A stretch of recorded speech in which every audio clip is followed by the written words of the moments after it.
Hello, and welcome to Entrepreneur Series with me, Elizabeth Gitao. So guys, if you're new to this channel, please hit the subscribe button only after you watch this video and you like it. If you're a returning subscriber or viewer, thank you so much for your continued support.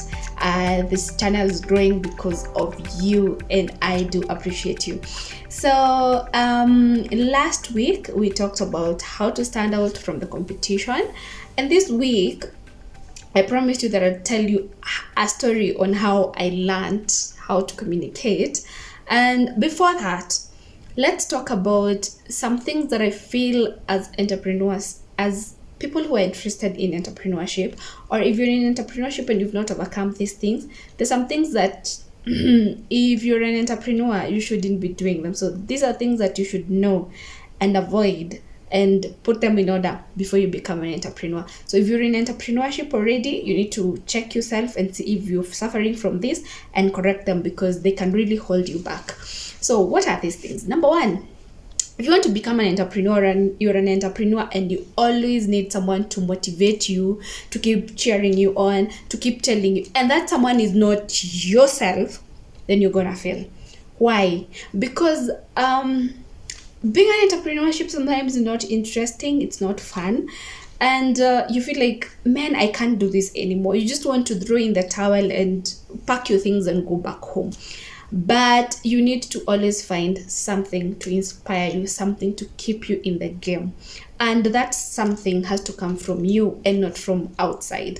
Because there are people who really want someone to keep cheering them on, telling them that it's, yes, you may get people who are going to cheer you on when you're starting, at the beginning, but trust you me, once you started, they're going to attend na maisha yao. They won't keep telling you, yes, you can do this, you can. They may do that once in a while, but if you need someone to keep telling you, do this, or you're gonna do this, you're good enough, and that person is not yourself, then my friends, you're not gonna make it. So you need to be the biggest cheerleader, because you only got you. Number two, if you're an emotional person, if you have not been able to put your emotions in check. Reason I'm saying this is because I have been a victim of this. These people who think that I can't be wrong, nilisema hivi, these people who argue with a customer, who argue with a client. A client gives you a negative review and you want to square it out. My friends, sometimes it doesn't require you to square it out. It just requires you to humble and just put your emotions on check. Don't catch feelings. Sometimes kuna customer anaweza kuja naongea kitu yenye hausikii vizuri. Like I remember there was a time nilipita mahali, and as I was shopping, hizo unauza pesa mingi hivyo. Akakasirika, and she was like, kwani ulikuwa unataka niuze pesa ngapi, ama si mnanunuanga huko na mnanunua pesa mingi, ama mnanipitia kwa supermarket?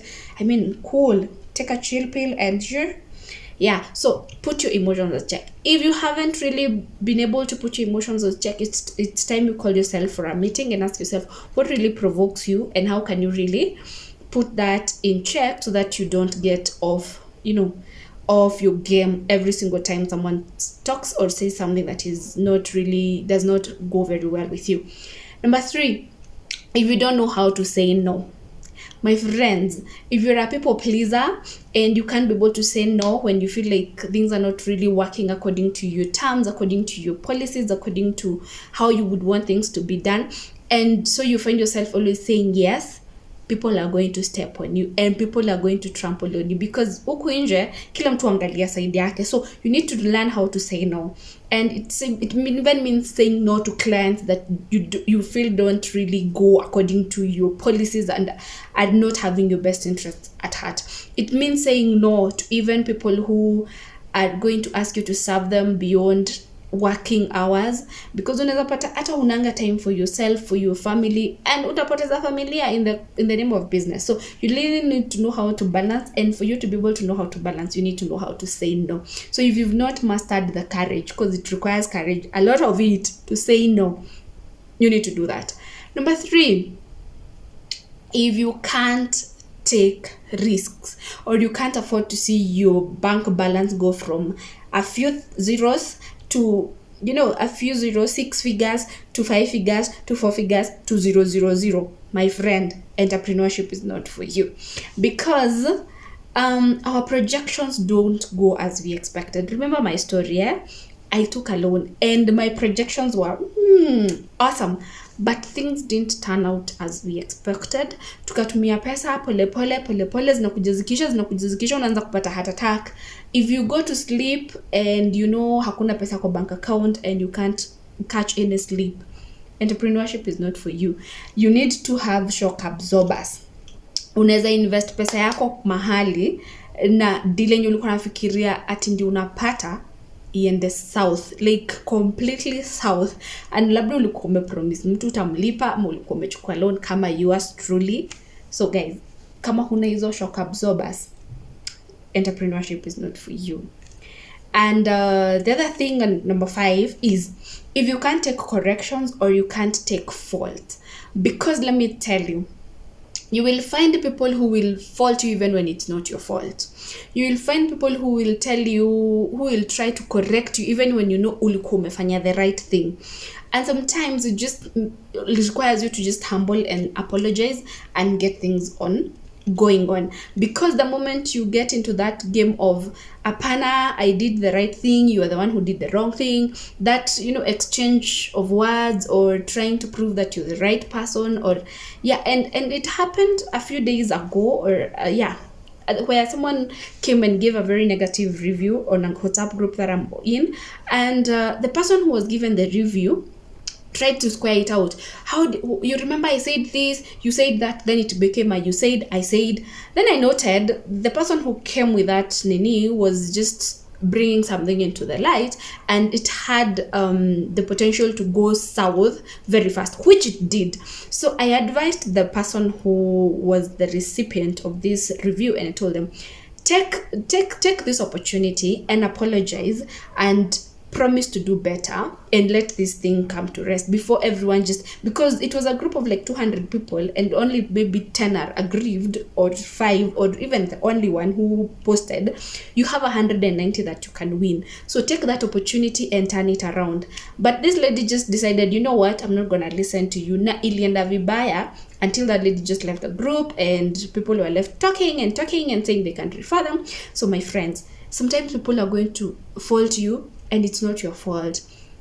If you can't take that and say, by the way, I'm really sorry, that was not expected and I promise to do better, or take corrections and go ahead and take it as a learning opportunity, run with the lesson and be better, then entrepreneurship is not for you. So you have to be willing and ready to take correction and taking faults even when it's not your fault. And number 6, and this is the most important one, be kind to yourself. If you can't be kind to yourself, entrepreneurship is not for you, because you will mess up real big. You will disappoint customers. You will disappoint yourself. Business is not going to go as you expected at times, and you will feel like it is all my fault, and you want to just beat yourself up. If you can't be kind to yourself, and if you can't learn to be kind to yourself and tell yourself, Liz, you did the best in this scenario, but things didn't go as you expected, but there is a next time where you can shine and be better and do good, you go back to motivating yourself, accepting yourself, and knowing that you did your best. And even if you did your best, you understand that you're human, and you can make mistakes, and it's okay and it's fine. So be kind to yourself. So guys, if you're thinking of going into entrepreneurship, these are the 6 things. Motivate yourself. Put your emotions in check. Usikach kila time mtu amesema kitu yenye ikufurahishi. Learn to say no before people, step on you real hard. If you can't take risk, put your shockers in check. Make sure they are very strong. And know that sometimes you're going to be forced to take faults, even when it is not your mistake. So learn to take corrections and learn from that scenario and move ahead. And finally, be kind to yourself. So those are the 6 things that I feel like you really need to work on them. And if you have not yet started and you feel like one of those you can't really afford to sleep when your bank balance reads 0, entrepreneurship is not for you. So guys, these are the things that you need to work on as per my experience. So yeah, let me know what is it that you feel like as an entrepreneur you need to work on it so that you can be a better entrepreneur and you can overcome the challenges that are going to face you in the entrepreneurship journey. And back to our stories. Yes, so I told you that I learned communication from a client who stood me up at 6 a.m. So, okay, it was around 6:30. That was when we had an appointment. So this client, we talked and she needed a nanny. And I told her of 2 candidates that I had. And the communication, at this moment, let me be very honest, I was so afraid. You remember I told you, now this is the time that nimeanza kufanya kazi, so I need to know how to talk to customers. Unakumbuka, wewe ndio PR, wewe ndio marketer, wewe ndio unafaa close deal, wewe ndio unafaa kujua kwenye pesa itatoka. So what happened is, as I was talking to her, I was afraid, and so the communication was a bit naive, I would say. So, and I was afraid and I was timid. I mean, like, I was so afraid. And so when we were having this conversation, I think some of these things just zilinipotea.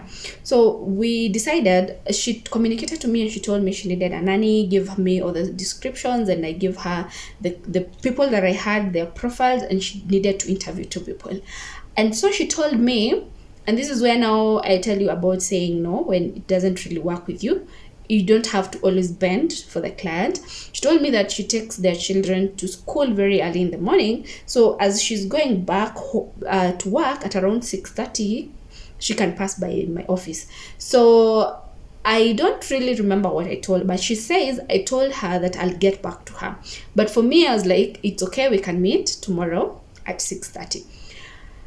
And the following day at 6:30, on the day that we were supposed to have the meeting, I was in the office and the ladies were also there.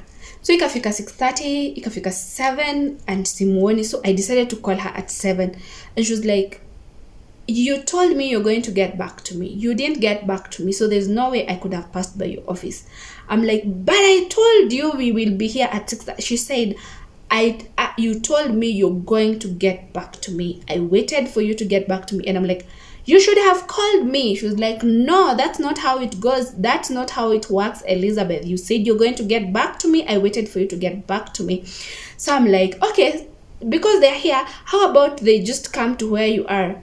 No, Elizabeth, that is not how my schedule works. I already have something that I'll be doing at this point, so I can't interview them today unless we fix it on another day. Man, I lost it. Like, I think I just cut off that call and I told my ladies, this woman is very, like, you're so emotional, you feel like you're offended. And at this moment, that is when I realized, man, I don't know if I can do this. And I was being tested. I didn't know how to say no. I didn't know how to put my emotions in check. I didn't know how to take fault, even when probably it was not my own fault. Because I don't really remember where I told her I'll get back to you. But to her, she knows I told her I'll get back to. And probably that is what I said. But sikuwa nakumbuka. So I didn't. And so I beat myself up after that, because I kept telling these girls, huyu mwanamke, I really wanted to serve her. She was a really nice lady. And now, because I had not put my emotions to check and everything, nilikata simu yake. So there's no way I could have called her back. Nimwambie, basi wacha wasichana wakuje, ama let the ladies come on a particular day or make another deal. So what happened is, nilikata simu yake, na nikatoa namba yake kwa simu yangu. Like, I acted out of, like, I'm so angry and I'm not happy about what has happened. So nili disconnect, nikakata simu yake, and that was it. So guys, those 6 things, they can really help you be on check and know how to deal with your customers when you're learning. So that was among the first clients that I really lost out of, I was very naive and I was not sure of how to handle disappointments, how to take even a no, and how to take corrections and to take faults. So I hope you've learned something. This is the point where if you've not subscribed and you've liked the video, hit the subscribe button and join the entrepreneurship series family. And let's meet next week as I tell you how kudai madeni kunachosha. Thank you so much, guys. This is Entrepreneur Series, where we dream it, believe it, work it, and enjoy it. Bye bye.